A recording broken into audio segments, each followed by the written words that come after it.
के कुछ भाग अत्यंत पुण्यमयी हैं। पृथ्वी के अद्भुत प्रभाव, जल के विलक्षण तेज और मुनियों के। श्री व्यास जी कहते हैं, सूत, जिन सत्पुरुषों के हृदय में परोपकार की भावना जागृत रहती है, उनकी विपत्तियां नष्ट हो जाती हैं और उन्हें पग पग पर संपत्ति प्राप्त होती है। उपकार के द्वारा जैसे पुण्य फल की प्राप्ति होती है, तीर्थों में स्नान करने से भी वैसी शुद्धि नहीं होती। बहुतेरे दान देने से भी वह फल नहीं मिलता और कठोर तपस्याओं से भी उस पुण्य की प्राप्ति नहीं होती।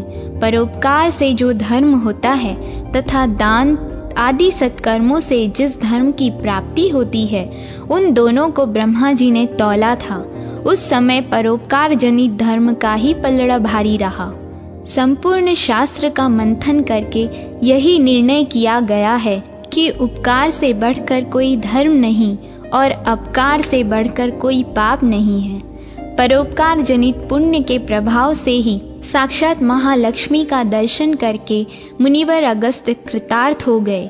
वहां से आगे बढ़ने पर मुनि ने श्री पर्वत को देखा, जहां साक्षात त्रिपुरारी महादेव जी निवास करते हैं।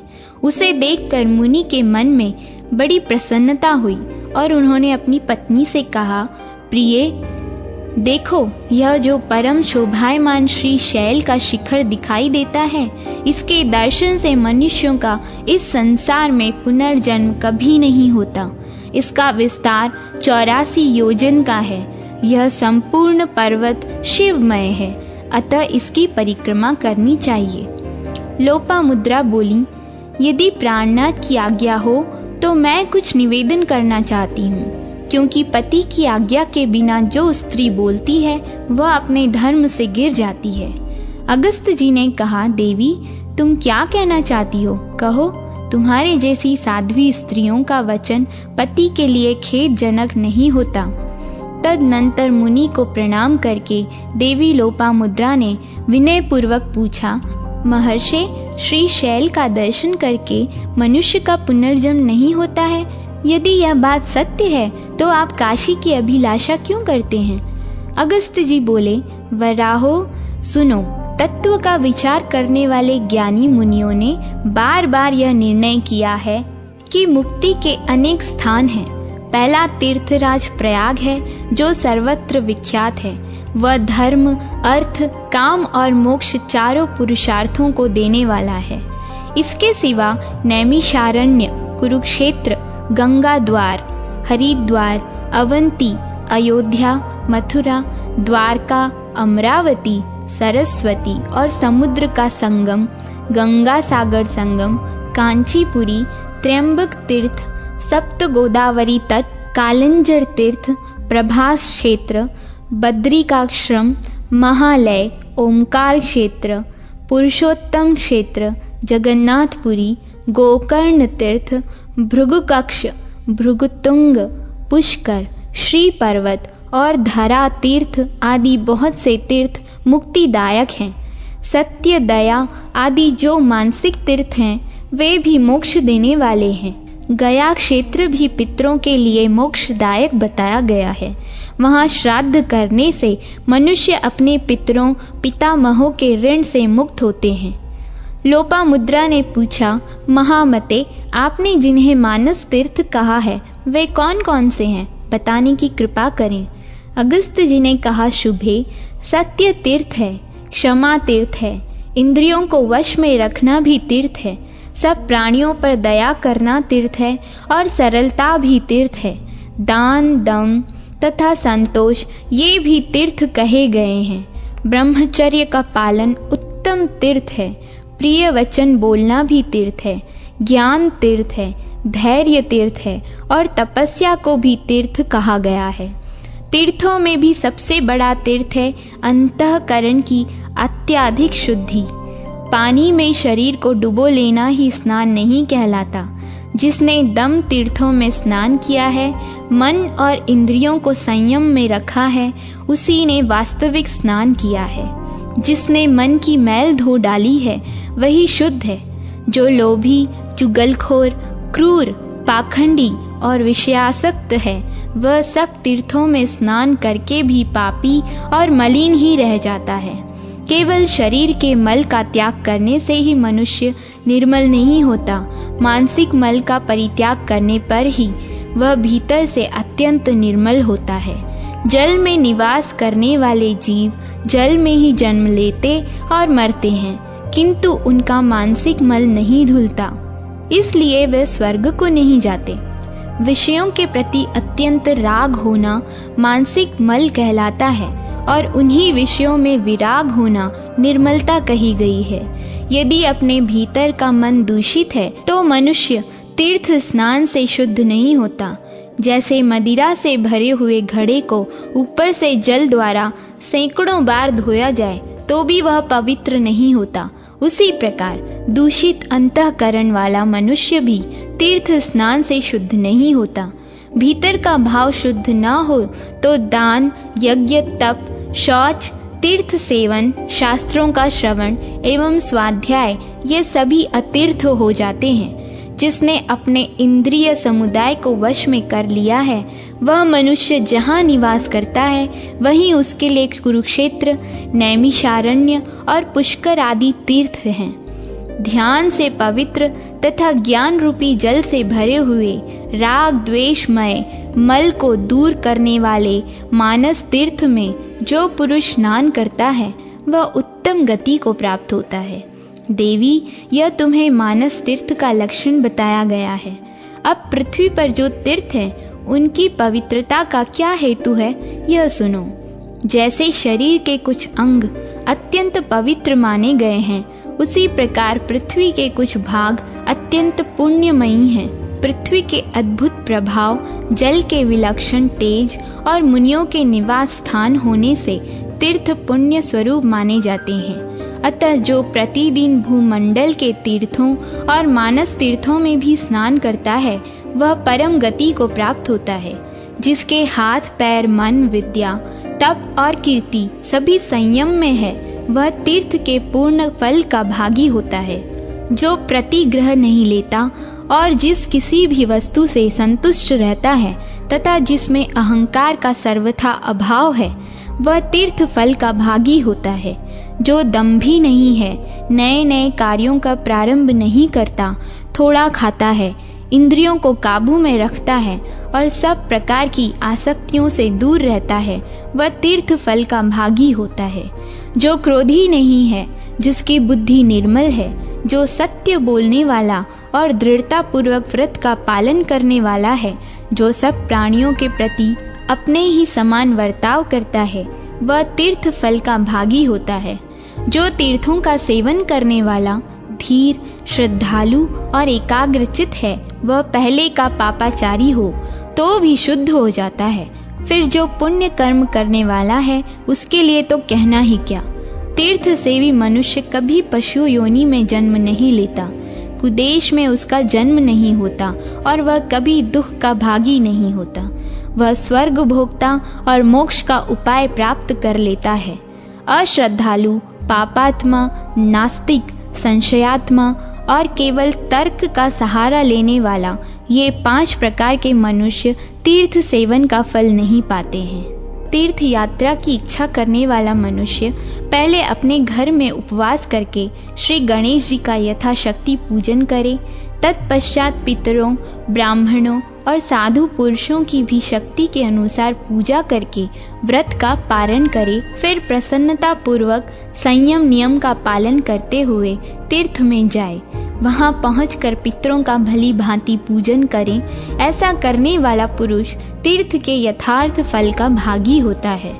तीर्थ में ब्राह्मण के पूर्ण गोत्र और विद्या की परीक्षा नहीं करनी चाहिए। यदि वह अन्य की इच्छा रखने वाला हो तब तो उसे अवश्य भोजन कराना चाहिए। तीर्थों में सत्तू, चरु, खीर, पिन्याक और गुड़ से पिंडदान करना चाहिए। तीर्थ में अर्घ्य और आवाहन के बिना श्राद्ध करना चाहिए।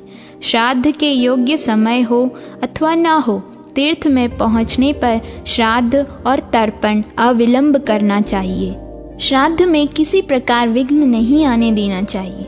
अन्य कार्य के प्रसंग से तीर्थ में जाने पर भी वहां अवश्य स्नान करें। ऐसा करने से वह स्नान जनित फल को पाता है, तीर्थ यात्रा संबंधी फल को नहीं। पापाचारी मनुष्यों के पाप का तीर्थ में स्नान करने से नाश होता है। श्रद्धालु मनुष्यों को तीर्थ यथार्थ फल देने वाला होता है। जो दूसरे के लिए तीर्थ यात्रा करता है वह तीर्थ जनित पुण्य के 16वें अंश को प्राप्त करता है। कुश का एक पुतला बनाकर उसे तीर्थ के जल में नहलावें। जिस पुरुष के उद्देश्य से उस पुतले को नहलाया जाता है वह तीर्थ स्थान जनित पुण्य के 8वें अंश को प्राप्त कर लेता है। तीर्थ में जाकर उपवास तथा सिर का मुंडन कराना चाहिए, क्योंकि मुंडन कराने से सिर पर चढ़े हुए पाप दूर हो जाते हैं। जिस दिन तीर्थ में पहुंचना हो उसके पहले दिन उपवास करना चाहिए और तीर्थ में पहुंचने के दिन पितरों के लिए श्राद्ध एवं दान करना चाहिए। काशी, कांची, माया, अयोध्या, द्वारका, मथुरा और अवंती ये 7 पुरियां मोक्ष देने वाली हैं। श्री शैल नामक पर्वत का संपूर्ण प्रदेश मोक्ष देने वाला है। केदार तीर्थ का महत्व उससे भी अधिक है। श्री शैल और केदार से भी उत्तम मोक्षदायक तीर्थ प्रयाग है तथा तीर्थ श्रेष्ठ प्रयाग से भी बढ़कर अविमुक्त क्षेत्र है। अविमुक्त क्षेत्र काशी में जैसा मोक्ष प्राप्त होता है वैसा कहीं नहीं।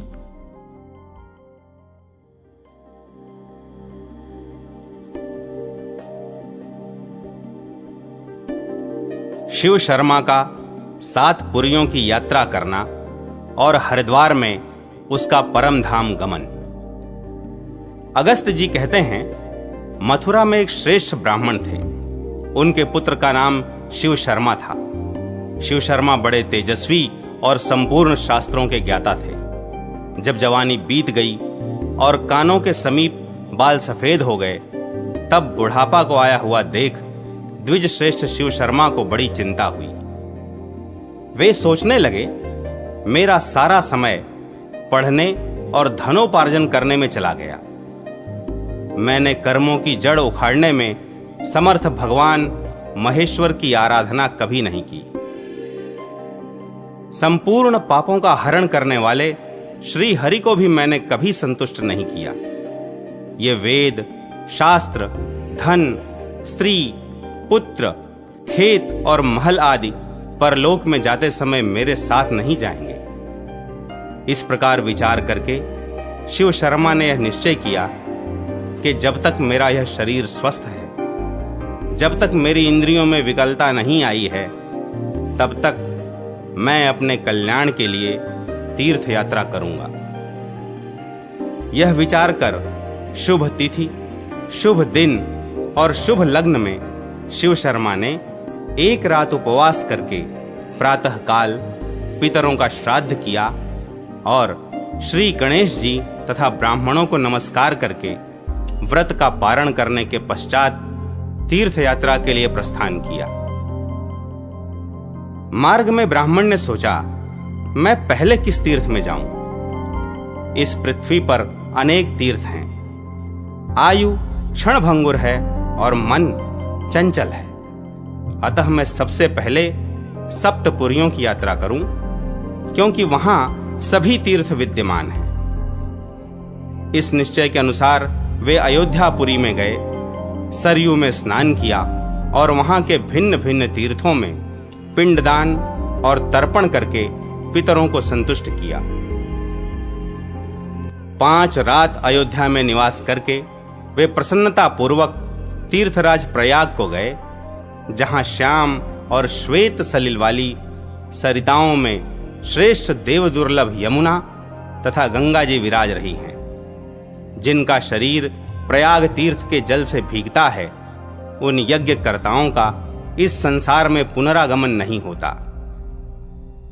वहां शूलटंक महादेव जी निवास करते हैं। वहीं अक्षय वट है, जिसकी जड़ 7 पाताल लोकों तक फैली हुई है। प्रलय काल में उसी पर आरूढ़ होकर मार्कंडेय जी ने निवास किया था। अक्षय वट को वट वृक्ष रूपधारी साक्षात ब्रह्मा जानना चाहिए। उसके समीप ब्राह्मणों को भक्ति पूर्वक भोजन कराकर मनुष्य अक्षय पुण्य का भागी होता है। वहां लक्ष्मीपति भगवान विष्णु वैकुंठ धाम से आकर श्री माधव स्वरूप से निवास करते हैं और मनुष्यों को अपने परम धाम में पहुंचाते हैं।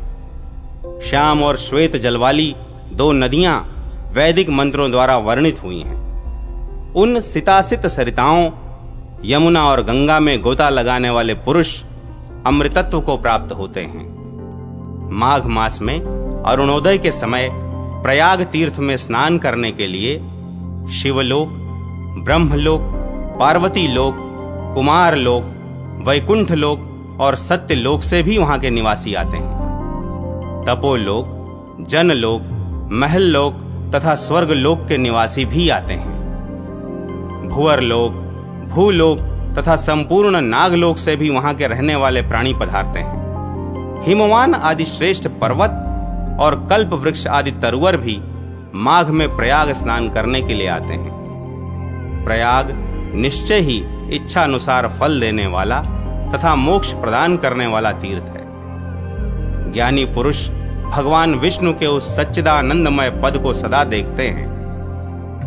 वेद की श्रुतियों द्वारा जिसके विषय में बारंबार यह बात कही जाती है वह प्रयाग तीर्थ ही है। देवी, तीर्थराज प्रयाग सब तीर्थों द्वारा सेवित है। उसके गुणों का वर्णन करने में यहाँ कौन समर्थ है।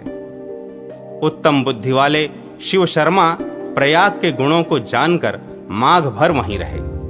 उसके बाद वे काशीपुरी में चले आए।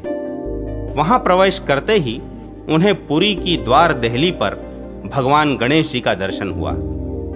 शिव शर्मा ने भक्ति पूर्वक गणेश जी के ऊपर घी मिलाए हुए सिंदूर का लेप किया और उन्हें 5 मोदकों का नैवेद्य लगाकर क्षेत्र के भीतर प्रवेश किया। वहां मणिकर्णिका तीर्थ में जाकर उन्होंने देखा कि स्वर्गीय नदी गंगा जी दक्षिण से उत्तर की ओर प्रवाहित हो रही हैं। पापहीन पुण्यात्मा मनुष्य उन्हें तट पर घेरे हुए हैं। उत्तर वाहिनी गंगा का दर्शन करके शिव शर्मा ने वस्त्र सहित निर्मल जल में गोता लगाया। इससे उनकी बुद्धि तत्काल शुद्ध हो गई। वे कर्म कांड के ज्ञाता थे, अतः स्नान करके उन्होंने विधि पूर्वक देवताओं, ऋषियों, दिव्य मनुष्यों, दिव्य पितरों अर्थात 14 यर्मों तथा अपने पितरों का तर्पण किया। फिर शीघ्र ही काशी के पंच तीर्थों का सेवन करके अपने वैभव के अनुसार भगवान विश्वनाथ का पूजन किया। शिव शर्मा भगवान शिव की उस पुरी को बारंबार देखकर बहुत विस्मित हुए और सोचने लगे, इस काशी की महिमा का वर्णन कोई नहीं कर सकता। काशी में यह मणिकर्णिका तीर्थ संसारी जीवों के लिए साक्षात चिंतामणि के समान है। यहाँ साधु पुरुषों के कानों में मृत्यु के समय भगवान शिव तारक मंत्र का उपदेश देते हैं, इसीलिए उसका नाम मणिकर्णिका है। यहाँ निवास करने वाले जरायुज जैसे मनुष्य आदि, अंडज जैसे पक्षी आदि, उद्भिज जैसे वृक्ष आदि और स्वेदज अर्थात मक्खी आदि सभी जीव मोक्ष के भागी होते हैं। इस प्रकार विचार करते हुए शिव शर्मा बार बार उस पवित्र एवं विचित्र क्षेत्र को अपने नेत्रों से निहारते रहे, परंतु उन्हें तृप्ति नहीं होती थी। वे मन ही मन कहने लगे, मैं उत्तम मोक्ष प्रदान करने में कुशल काशीपुरी को 7 पुरियों में श्रेष्ठ समझता हूं। तथापि काशी और अयोध्या के अतिरिक्त अन्य पुरियों का मैंने अभी तक दर्शन नहीं किया है, इसलिए उनका भी प्रभाव जानकर मैं पुनः यहां आऊंगा। अगस्त जी कहते हैं, प्रिय, अनेकानेक शास्त्रीय प्रमाणों से उस क्षेत्र के श्रेष्ठ गुणों को जानकर भी तीर्थयात्रा परायण शिव शर्मा ब्राह्मण काशीपुरी से बाहर निकले, यह कितने आश्चर्य की बात है। वे एक देश से दूसरे देश में भ्रमण करते हुए महाकालपुरी अर्थात उज्जैनी या अवंती में पहुंचे, जहां कभी कलिकाल का प्रभाव नहीं पड़ता। वह पुरी पाप से अवन रक्षा करती है, इसलिए उसे अवंती कहते हैं। कलयुग में उसका नाम उज्जैनी होता है। भगवान शिव का एक ही स्वरूप पाताल में हाटकेश्वर, भूतल पर महाकाल तथा स्वर्गलोक में तारकेश्वर नाम से 3 रूपों में अभिव्यक्त होकर तीनों लोकों को व्याप्त करके स्थित है। जो महाकाल महाकाल महाकाल इस प्रकार सदा स्मरण करता है, उसका स्मरण भगवान श्री हरि और महादेव जी निरंतर करते रहते हैं। भूतनाथ भगवान महाकाल की आराधना करके शिव शर्मा कांचीपुरी में गए, जो तीनों लोकों से भी अधिक कमनीय है, जहां साक्षात भगवान लक्ष्मीपति निवास करते हैं। कांतिमान पुरुषों से सेवित कांतिमती कांची नगरी का दर्शन कर वहां के आवश्यक तीर्थ कृत्यों का पालन करके वे द्वारकापुरी की ओर गए। वहां सब ओर धर्म, अर्थ, काम और मोक्ष इन चतुर्विध पुरुषार्थों के द्वार हैं। इसीलिए तत्वज्ञ विद्वानों ने उसे द्वारवती कहा है। यमराज अपने दूतों से कहते हैं, जिसके ललाट में गोपी चंदन का तिलक लगा हो, उसे प्रज्वलित अग्नि की भांति समझकर प्रयत्न पूर्वक दूर से ही त्याग देना उचित है। दूतों, जो तुलसी की माला से विभूषित तुलसी नाम का जप करने वाले तथा तुलसी जीवन के रक्षक हैं, वे दूर से ही त्याग देने योग्य हैं। द्वारकापुरी में जो जीव काल से प्रेरित हो मृत्यु को प्राप्त होते हैं, वे वैकुंठ धाम में पहुंचकर पीतांबरधारी तथा 4 भुजाओं से विभूषित होते हैं। वहां जाकर शिव शर्मा ने उस क्षेत्र के सभी तीर्थों में स्नान और देवता, ऋषि, मनुष्य एवं पितरों का तर्पण किया। वहां से वे मायापुरी, जो कनखल से हरिद्वार, ऋषिकेश होते हुए लक्ष्मण झूला में गए, जो पापी मनुष्यों के लिए अत्यंत दुर्लभ है और जहां वैष्णवी माया अपने माया पाश में जीवों को नहीं बांधती है। कोई उसे हरिद्वार, कोई मोक्ष द्वार, कोई गंगा द्वार तथा कोई मायापुरी कहते हैं। वहां पर्वतमालाओं से बाहर निकली हुई गंगा इस भूतल पर भागीरथी के नाम से विख्यात होती है, जिसके नामोच्चारण करने मात्र से मनुष्यों की पाप राशि के सहस्त्रों टुकड़े हो जाते हैं।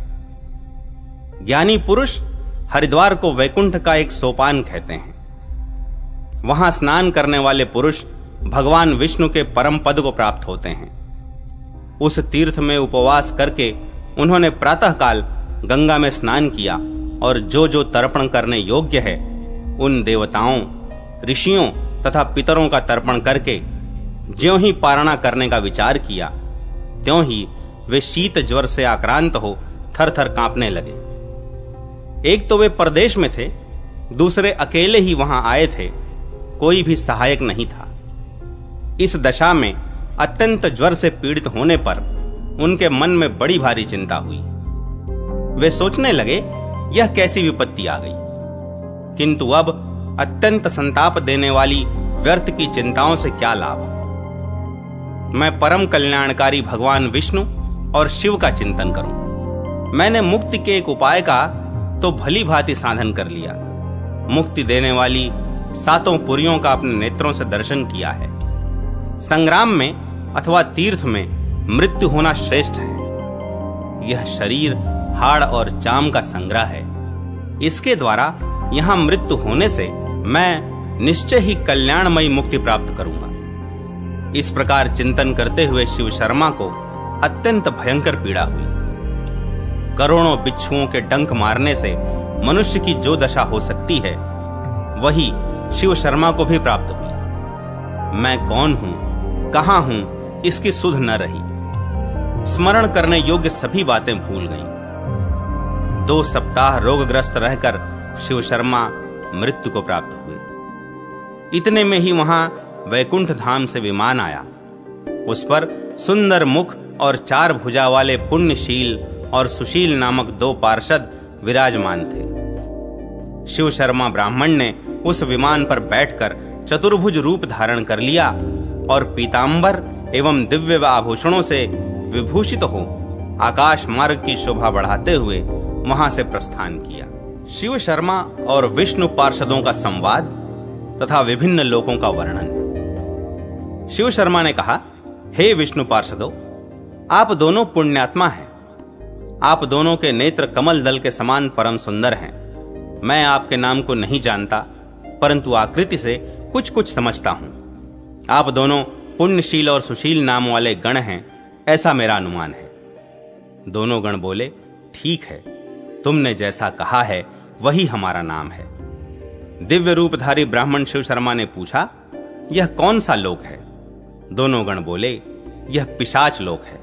इसमें मांसभक्षी जीव निवास करते हैं, जो दान देकर पछताते हैं, नहीं करते हुए देते हैं, कभी प्रसंगवश एक बार शिव जी की पूजा करके सदा प्रायः अपवित्र चित्त ही रहते हैं, एवं जिनका पुण्य बहुत थोड़ा और धन संपत्ति भी बहुत थोड़ी है। सखे, ये वे ही पिशाच हैं। तदनंतर आगे जाने पर शिव शर्मा ने देखा, हृष्ट पुष्ट नर नारियों से भरा हुआ एक सुंदर लोक है। उसे देखकर उन्होंने पूछा, पार्षदों, यह कौन सा लोक है और किस पुण्य से यहां आना होता है? दोनों गण बोले, ब्राह्मण, यह गुह्यक लोक है। यहां के निवासी गुह्यक माने गए हैं, जो न्यायपूर्वक धन कमाकर उसे धरती में गाड़कर छिपा देते हैं, अपने मार्ग पर चलते और धनाढ्य होते हैं, जिनका व्यवहार प्रायः शूद्रों के समान होता है, जो कुटुंब के साथ रहकर और आपस में बांटकर खाते हैं, जिनमें क्रोध और असूया आदि दोष नहीं होते, वे ही ये गुह्यक हैं। ये सदा सुख में मग्न होने के कारण तिथि, वार, संक्रांति आदि पर्व का ज्ञान नहीं रखते। केवल एक बात जानते हैं, ये कुल पूज्य पुरोहित ब्राह्मण को गोदान देते और उसकी आज्ञा का पालन करते हैं। उसी पुण्य से गुह्यक लोग समृद्धिशाली होते हैं और यहां देवताओं की भांति निर्भय होकर स्वर्गीय सुख भोगते हैं। तदनंतर आगे के लोक को देखकर शिव शर्मा ने पूछा, ये कौन लोग हैं और इस लोक का क्या नाम है? दोनों गण बोले, यह गंधर्व लोक है। ये लोग उत्तम व्रत का पालन करने वाले गंधर्व हैं। ये देवताओं के गायक हैं, मनुष्यों में जो स्तुति पाठ करने वाले चारण हैं, जो संगीत की कला को जानते हैं और अपने अति मनोहर गीत से राजाओं को संतुष्ट करते हैं।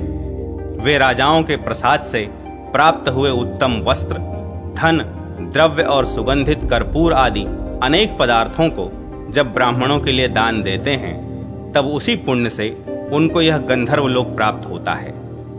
यह गुह्यक लोक की अपेक्षा श्रेष्ठ है। तुम्बुरु और नारद, ये दोनों गंधर्व देवताओं के लिए भी अत्यंत दुर्लभ हैं। नाद साक्षात भगवान शिव का स्वरूप है। वे दोनों उस नाद तत्व के ज्ञाता हैं। यदि किसी ने कहीं भगवान विष्णु और शिव के समीप गीत गाया है, तो उसका फल मोक्ष है, अथवा उन दोनों के सामीप्य की प्राप्ति को उसका फल बताया गया है। अतः संगीत माला के द्वारा भगवान विष्णु की सदा पूजा करनी चाहिए। तत्पश्चात शिव शर्मा क्षण भर में दूसरे मनोहर लोक में जा पहुंचे और उन्होंने पूछा, इस नगर का क्या नाम है? दोनों गणों ने कहा, यह विद्याधरों का लोक है। अनेक प्रकार की विद्याओं में विशारद ये विद्याधर लोग विद्यार्थियों को अन्न और औषधि दान करते रहे हैं। विद्या के गर्व से रहित हो इन्होंने छात्रों को नाना प्रकार की कलाएं सिखलाई हैं। शिष्य को पुत्र के समान देखा तथा भोजन और वस्त्र आदि से उसका सत्कार किया है। ये धर्म पूर्वक अपनी सुंदरी कन्याओं को वस्त्र और आभूषणों से विभूषित करके उनका विवाह करते रहे हैं और प्रतिदिन फल की इच्छा से इन्होंने इष्ट देवों की पूजा की है। उन्हीं पुण्यों से ये विद्याधर लोग यहां निवास करते हैं। शिव शर्मा और विष्णु पार्षदों में इस प्रकार बातचीत हो रही थी कि धर्मराज वहां आ पहुंचे और इस प्रकार बोले, शिव शर्मन, तुम्हें साधुवाद है। तुमने वह कार्य किया जो ब्राह्मण कुल के लिए सर्वथा उचित है। पहले वेदों का अभ्यास किया, गुरुजनों को अपनी सेवा से संतुष्ट किया, धर्मशास्त्र और पुराणों में प्रतिपादित धर्म को जाना और उसका आदर किया तथा इस क्षण भंगुर शरीर को मोक्षदायिनी 7 पुरियों के जल से नहलाया। इसीलिए बुद्धिमान पुरुष विद्वत्ता का आदर करते हैं, क्योंकि विद्वान लोग दिन का एक क्षण भी व्यर्थ नहीं बीतने देते। आयु शीघ्र बीत जाने वाली है, लोक शोक में डूबा हुआ है। अतः श्रेष्ठ धर्मात्मा पुरुषों को तुम्हारी ही भांति सदा धर्म में मन लगाना चाहिए। देखो, यह सत्कर्मों का ही फल है कि तुम्हारे और मेरे लिए भी वंदनीय ये भगवान के पार्षद आज तुम्हारे सखा हो गए हैं। आज मैं धन्य हूं कि यहां मुझे भगवान के युगल पार्षदों का दर्शन हुआ। तत्पश्चात उन दोनों गणों के कहने पर यमराज अपनी पुरी को लौट गए। उसके बाद शिव शर्मा ने उन दोनों पार्षदों से कहा, ये साक्षात धर्मराज थे, इनकी आकृति तो बड़ी ही सौम्य है।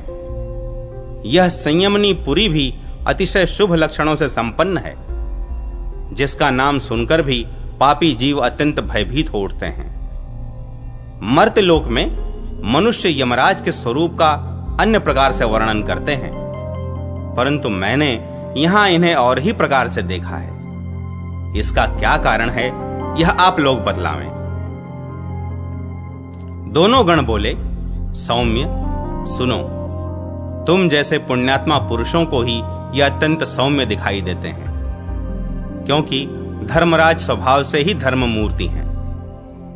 ये ही पापियों के लिए विकराल स्वरूप धारण कर लेते हैं। इनकी पीली पीली आंखें क्रोध से लाल हो उठती हैं। बड़ी बड़ी दाढ़ों से इनका मुख विकराल हो उठता है तथा बिजली की सी लपलपाती हुई जिह्वा से ये और भी भयंकर दिखाई देते हैं। इनके केश ऊपर की ओर उठे होते हैं, शरीर का रंग अत्यंत काला हो जाता है और इनकी आवाज प्रलयकालीन मेघों की गंभीर गर्जना के समान होती है। हाथ में काल दंड उठाए टेढ़ी भौहों से कुटिल मुख किए यमराज अपने दूतों को आज्ञा देते हैं, इस पापात्मा को यहां लाओ, नीचे गिरा दो, अच्छी तरह बांध दो और कठोर दंड दो। इस दुराचारी के मस्तक पर लोहे के मुद्गरों से जोर जोर से मारो। दोनों पैर पकड़कर इसे पत्थर की चट्टानों पर दे मारो। अपने पैरों से इसका गला दबाकर इसकी दोनों आंखें निकाल लो। पराई स्त्री की ओर फैलने वाले इस पापात्मा के हाथ काट डालो। पराई स्त्री के शरीर में नख क्षत करने वाले इस दुरात्मा के शरीर में सब ओर से रोम रोम में सुई चुभो दो। पर स्त्री का मुख चूमने और सूंघने वाले इस दुष्ट के मुंह में थूक दो। दूसरों की निंदा करने वाले इस पापी के मुंह में तीखी कील ठोंक दो।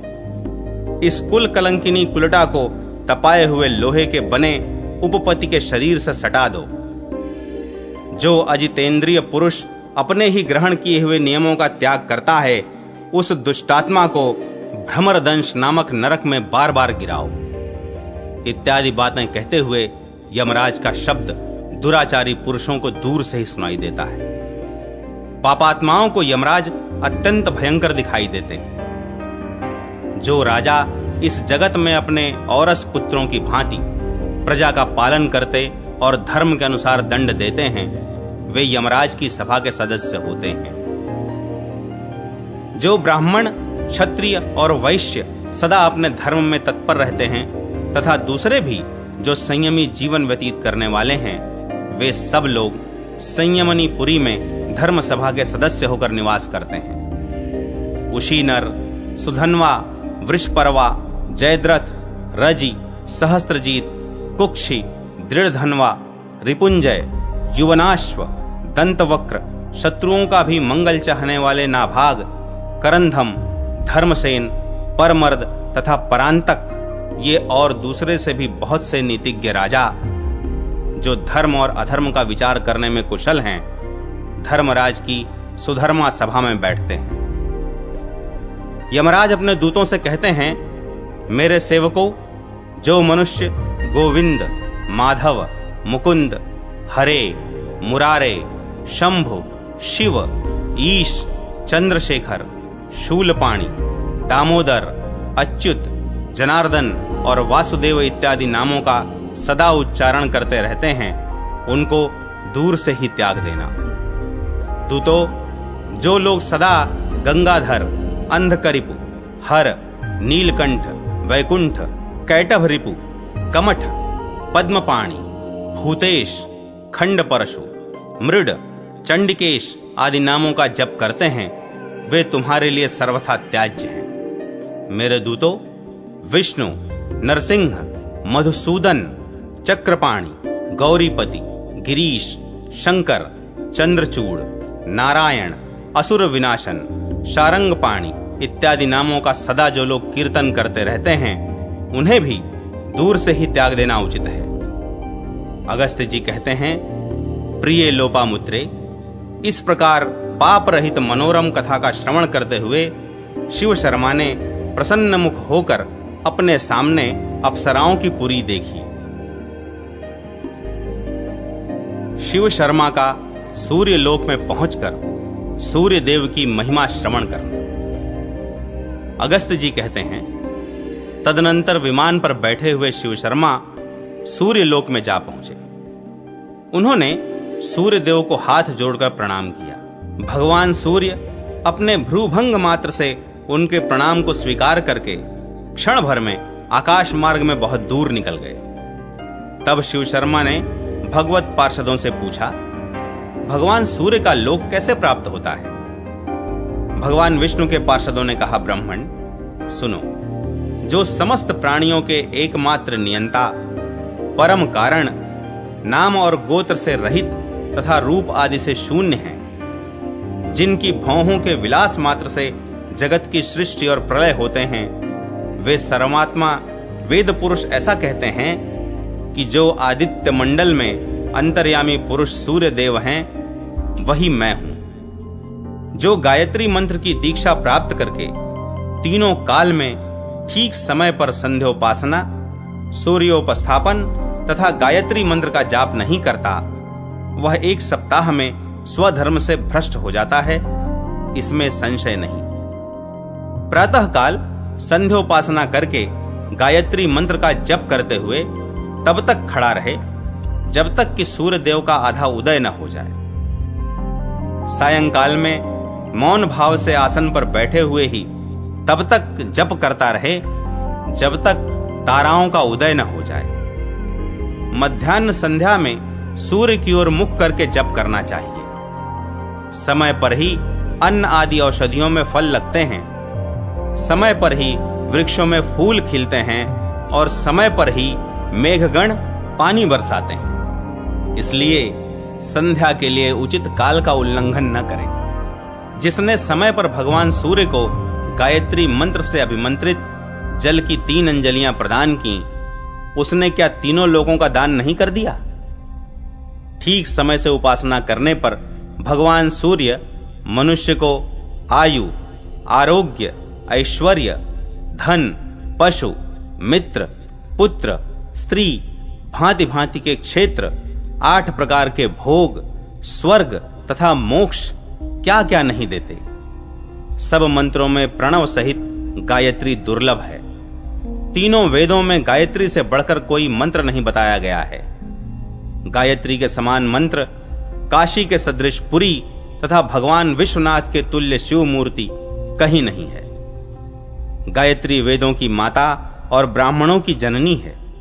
वह अपना गान करने वाले उपासक का त्राण करती है, इसलिए गायत्री कहलाती है। गायत्री मंत्र और भगवान सूर्य, इन दोनों में वाच्य वाचक संबंध है। साक्षात भगवान सूर्य वाच्य हैं और मंत्रों में श्रेष्ठ गायत्री वाचक है।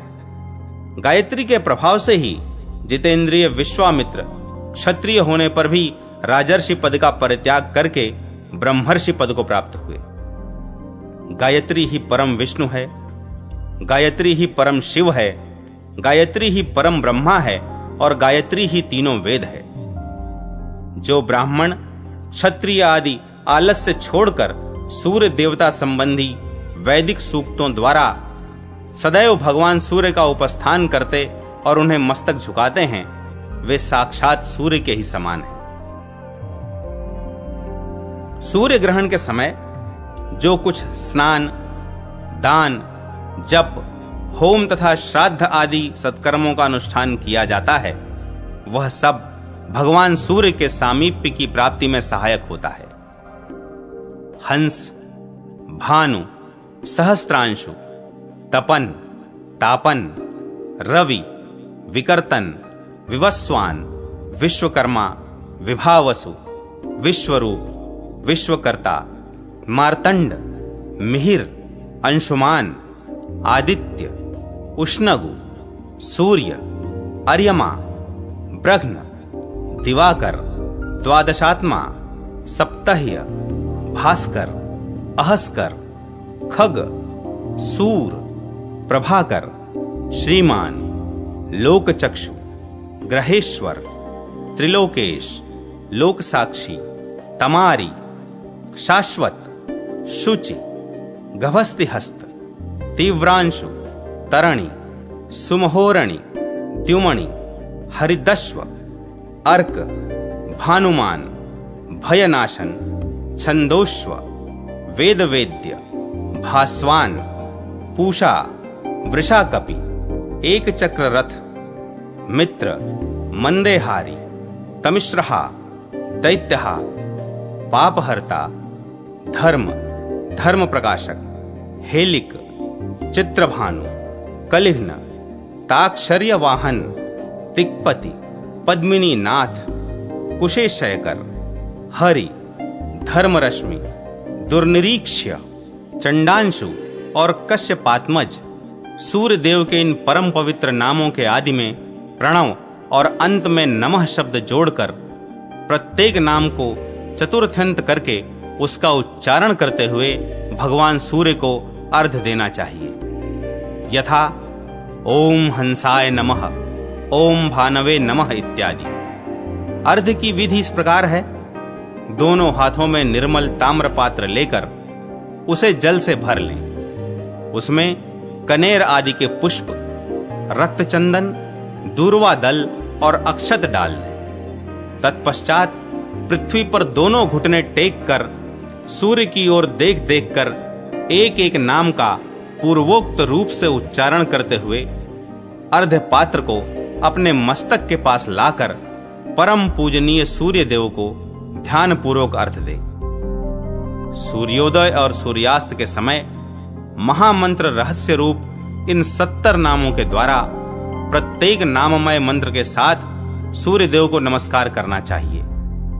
ऐसा करने वाला मनुष्य न कभी दरिद्र होता है और न कभी दुख का ही भागी होता है। वह पूर्व जन्मोपार्जित भयंकर रोगों से भी मुक्त हो जाता है और समय पर मृत्यु को प्राप्त होकर भगवान सूर्य के लोक में प्रतिष्ठित होता है।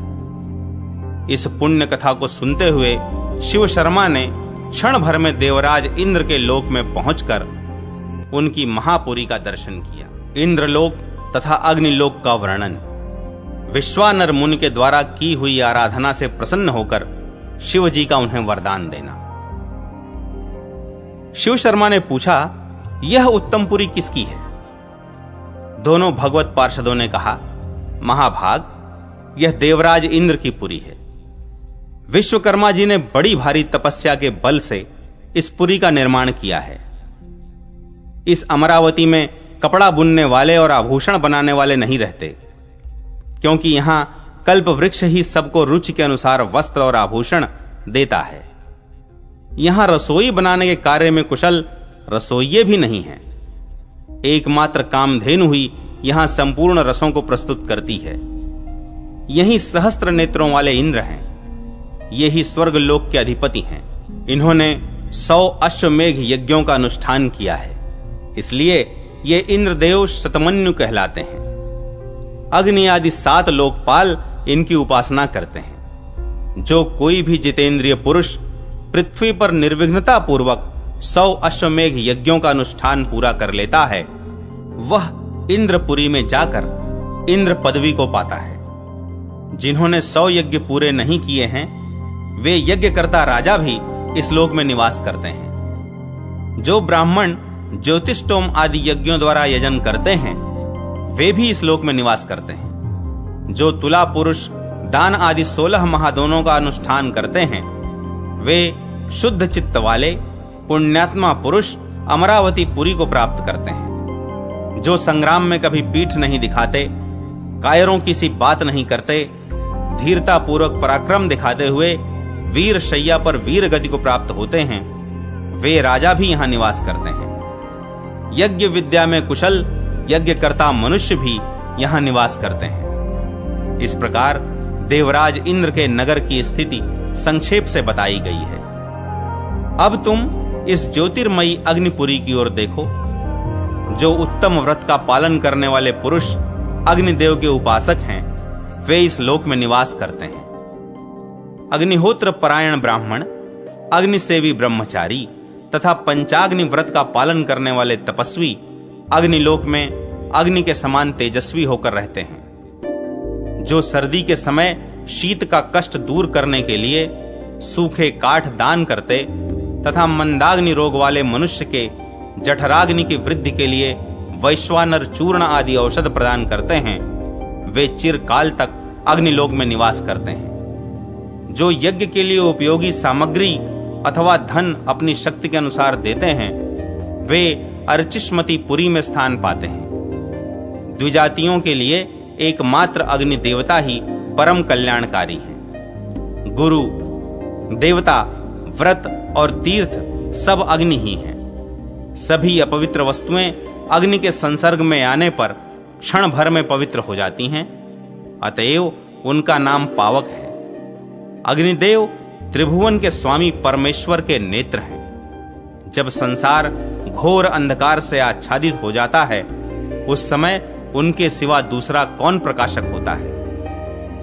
पूर्व काल की बात है, नर्मदा नदी के रमणीय तट पर नर्मपुर में एक विश्वानर नामक मुनि थे, जो भगवान शिव के भक्त और बड़े पुण्यात्मा थे।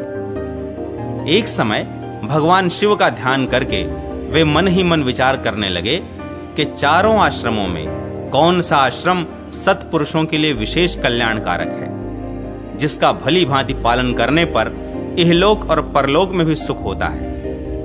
यह साधन श्रेष्ठ है, यह उससे भी श्रेष्ठ है और यह सुगम है। इस प्रकार सबकी आलोचना करके उन्होंने गृहस्थाश्रम की प्रशंसा की। ब्रह्मचारी, गृहस्थ, वानप्रस्थ अथवा सन्यासी, इन सब का आधार गृहस्थाश्रम ही है। देवता, मनुष्य, पितर तथा पशु पक्षी आदि भी प्रतिदिन गृहस्थ से ही अपनी जीविका चलाते हैं। इसलिए गृहस्थाश्रमी पुरुष ही सर्वश्रेष्ठ है। जो गृहस्थ स्नान, होम अथवा दान किए बिना ही भोजन कर लेता है, वह देवता आदि का ऋणी होकर नरक में पड़ता है। जो हठ से, लोक भय से अथवा स्वार्थ से ब्रह्मचर्य व्रत को धारण करता है, किंतु मन ही मन विषय भोगों का चिंतन करता रहता है, उसका धारण किया हुआ व्रत भी नहीं के समान हो जाता है। पराई स्त्री का परित्याग करने, अपनी ही स्त्री से संतुष्ट रहने तथा ऋतुकाल के समय पत्नी समागम करने वाले गृहस्थ को ब्रह्मचारी ही कहा गया है। जिसने राग द्वेष को त्याग दिया है, जो काम क्रोध से दूर रहता है, वह अग्नि और स्त्री के साथ रहने वाला गृहस्थ वानप्रस्थ से भी बढ़कर है। जो वैराग्य से घर छोड़कर निकले किंतु हृदय में घर का सदा चिंतन करता रहे, वह दोनों ओर से भ्रष्ट होता है।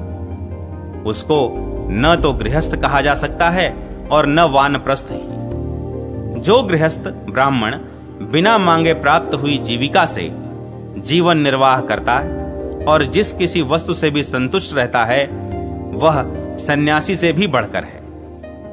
जो सन्यासी जहां कहीं भी कोई दुर्लभ वस्तु भी मांग बैठता है और भोजन से संतुष्ट नहीं होता, वह सन्यास धर्म से भ्रष्ट हो जाता है। इस प्रकार गुण अवगुण का विचार करके विश्वानर ब्राह्मण ने अपने योग्य उत्तम कुल की कन्या के साथ विधि पूर्वक विवाह किया।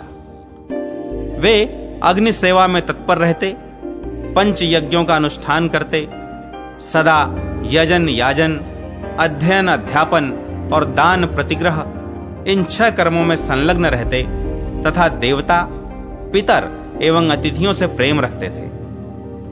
मन को संयम में रखने वाले विश्वानर मुनि धर्म, अर्थ और काम का तदनुकूल समय में संग्रह करते थे।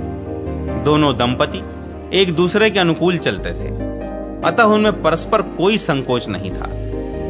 वे ब्राह्मण कर्मकांड के ज्ञाता थे, अतः पूर्वान्न काल में देव यज्ञ, मध्याह्न में मनुष्य यज्ञ तथा अपराह्न में पितृ यज्ञ करते थे। इस तरह बहुत समय बीत जाने पर उन ब्राह्मण देवता की पतिव्रता पत्नी सुचिस्मति एक दिन अपने पति से इस प्रकार बोली, प्राणनाथ, स्त्रियों के योग्य जितने भोग हैं वे सब आपके प्रसाद से मेरे द्वारा पूर्ण रूप से भोगे गए हैं। अब आप मुझे भगवान शंकर के सदृश पुत्र प्रदान करें। सुचिस्मति का यह वचन सुनकर विश्वानर मुनि ने क्षण भर समाधि लगाकर मन ही मन इस प्रकार विचार किया, अहो, मेरी इस पत्नी ने यह कैसा अत्यंत दुर्लभ वर मांगा है, परंतु इसके मुख में वचन रूप से स्थित होकर साक्षात भगवान शिव ने ही यह बात कही है, अतः इसे टालने या बदलने की भी सामर्थ्य किसमें है।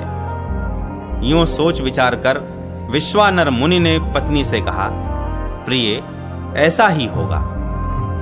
उसे इस प्रकार आश्वासन देकर मुनि तपस्या के लिए चल दिए। उन्होंने काशी में जाकर मणिकर्णिका का दर्शन किया और 100 जन्मों में उपार्जित त्रिविध पाप तापों का परित्याग कर दिया।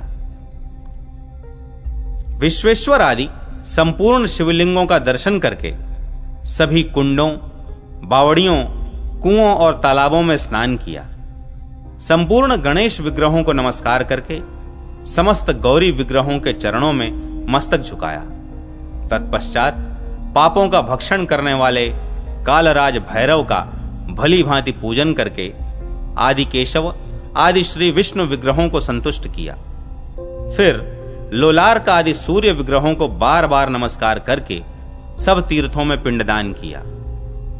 सहस्त्रों की संख्या में भोजन कराकर सन्यासियों और ब्राह्मणों को तृप्त किया।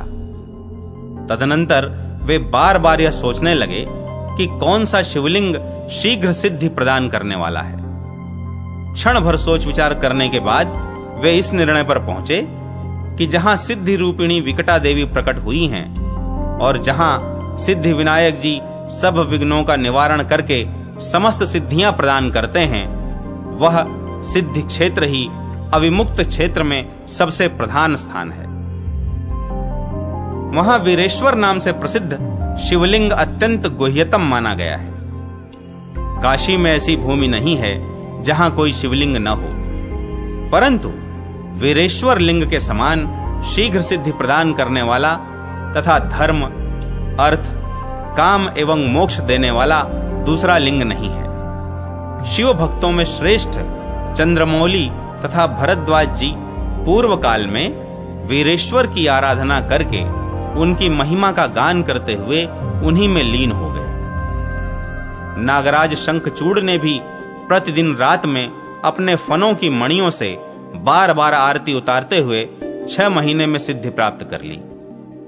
यहां वसुदत्त और रत्नदत्त नामक वैश्यों ने 1 वर्ष तक श्री वीरेश्वर की आराधना करके सत्यवती के समान पुत्री प्राप्त की थी।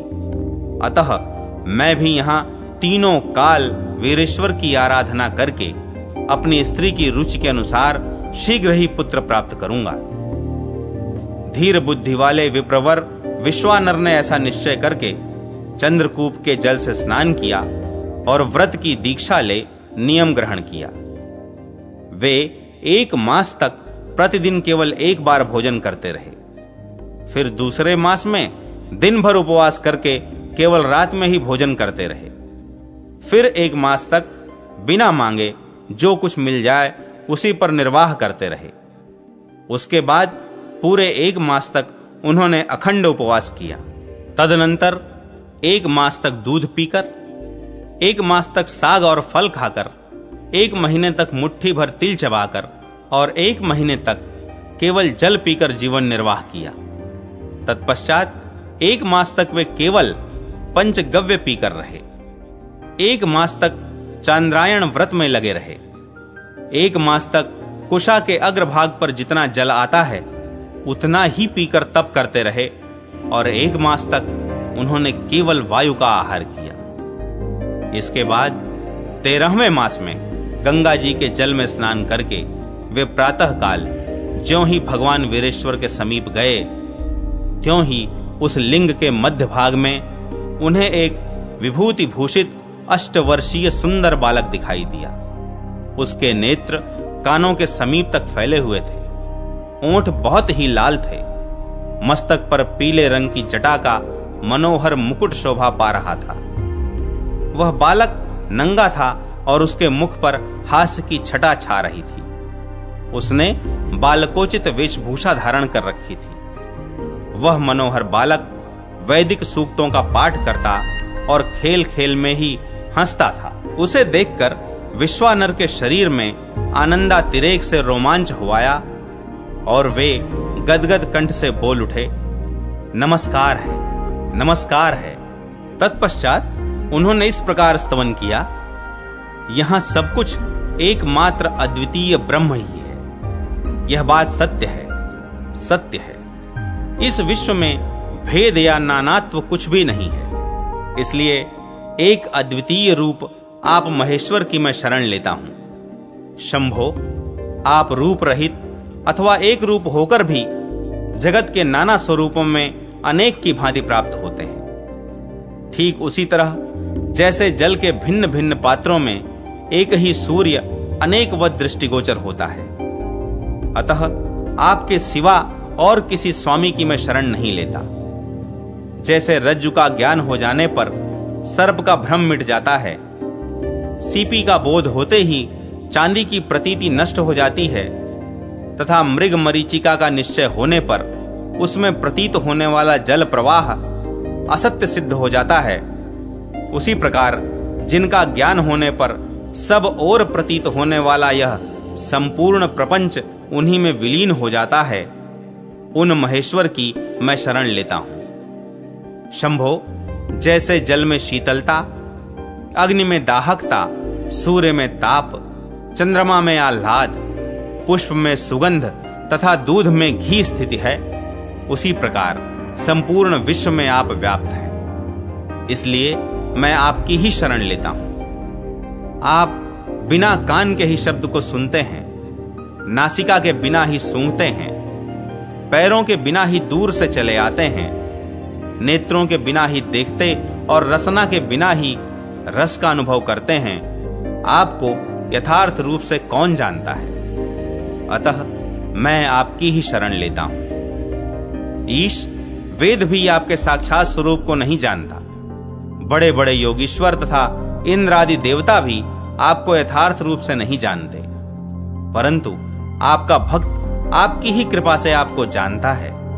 अतः मैं आपकी ही शरण लेता हूं। आप ही वृद्ध हैं, आप ही तरुण हैं और आप ही बालक हैं।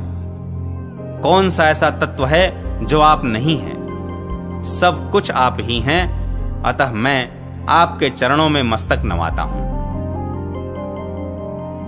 इस प्रकार स्तुति करके विप्रवर विश्वानर अतिशय आनंद मग्न हो दंड की भांति पृथ्वी पर पड़ गए। इतने में ही बालक रूपधारी शिव बोल उठे, भूदेव, तुम कोई वर मांगो। तुमने अपनी धर्मपत्नी सुचिस्मति के विषय में अपने मन में जो अभिलाषा की है वह थोड़े ही समय में पूर्ण होगी। महामते, मैं स्वयं ही सुचिस्मति के गर्भ में आकर तुम्हारा पुत्र होऊंगा। उस समय सब देवताओं का परम प्रिय मैं गृहपति अग्नि के नाम से विख्यात होऊंगा। तुमने जो इस अभिलाषाष्टक नामक पवित्र स्तोत्र का पाठ किया है, इस स्तोत्र को तीनों समय मेरे समीप यदि पढ़ा जाए तो यह संपूर्ण कामनाओं को देने वाला होगा। इस स्तोत्र का पाठ पुत्र, पौत्र और धन देने वाला होगा, सब प्रकार की शांति करने वाला और संपूर्ण आपत्तियों का नाशक होगा। इतना ही नहीं, यह स्वर्ग, मोक्ष तथा संपत्ति देने वाला भी होगा। 1 वर्ष तक पाठ करने पर यह स्तोत्र पुत्र दान करने वाला होगा, इसमें संशय नहीं है। ऐसा कहकर बाल रूपधारी महादेव जी अंतर्ध्यान हो गए और विप्रवर विश्वानर भी अपने घर लौट गए।